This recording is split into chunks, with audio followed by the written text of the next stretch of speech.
easy to talk to Rodney Taylor. I'm a people person, so I love dealing with people, meeting people every day, making them look good. We met Rodney trying to help people who sit in his chair.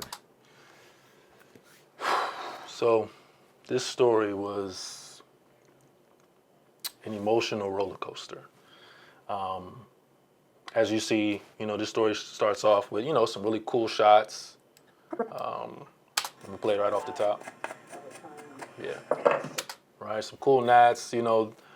This is supposed to be a positive story. This is a story about Rodney and also this lady here. They're part of this organization that pretty much raises awareness, about lung cancer, and more specifically, lung cancer in the Black community. Before I even met them, I didn't even know. Excuse me. I didn't even know that lung cancer was something that was big in our community, and it's called Saving Lungs Behind the Chair. And himself and a couple other hairstylists within the Atlanta community, while they're taking on clients, while they're barbering or doing somebody's hair, they speak to them and they talk to them about lung cancer and where they can go to get screening and things like that. And so this is just gonna be a really light, positive story. We end up meeting Rodney. He's the barber right here. He's actually just just really cool dude, man. Like, he was dropping so many gems, and all throughout the barbershop you'll see signs on the wall, just about being motivated and things like that. And he also was in the process of, working on a health fair for his community. So I was just like, man, this guy is just amazing, man. Like, I wonder what else his backstory is.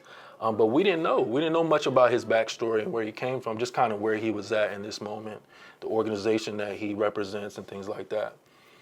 And then we shot the story, we edited it, put it together, and it was ready to air. And a few days before the story was supposed to air, I got an email from Rodney's wife.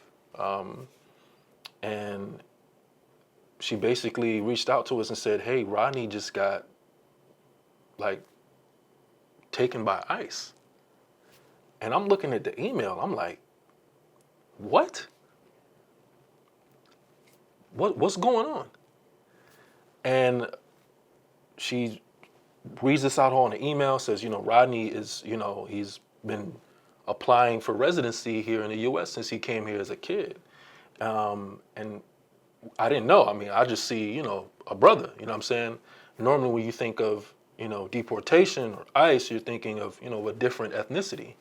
But turns out Rodney is from Liberia, and his mother brought him here when he was a child because he was born with, he had missing fingers, he had limbs that were missing and things like that, and he had to come to get amputations and stuff here in the U.S. for surgery. But over there, they see that as witchcraft. So she was literally saving his life, brought him here and his family, and he lived his whole life here since he was a kid.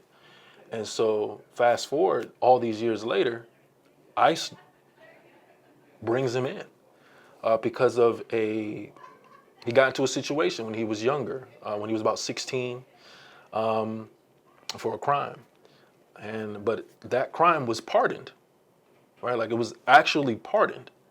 So he was forgiven for that crime. He served whatever time he had to do, but he was pardoned. And now, he's a family man, you know what I'm saying? And he's in a detention center with ICE for something that was already straightened out almost 30 years ago. And now we're just kind of just in limbo, waiting to see what's going to happen with Rodney. And if he gets sent back to Liberia, because of how he was born, and also because of some relatives that he may have, he could possibly lose his life.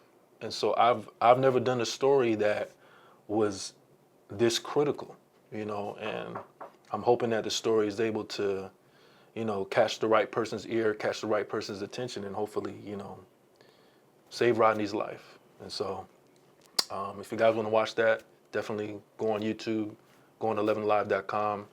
The story airs today at 5. And so, yeah, just a little another story, man. It's some of the things that we don't really get to talk about.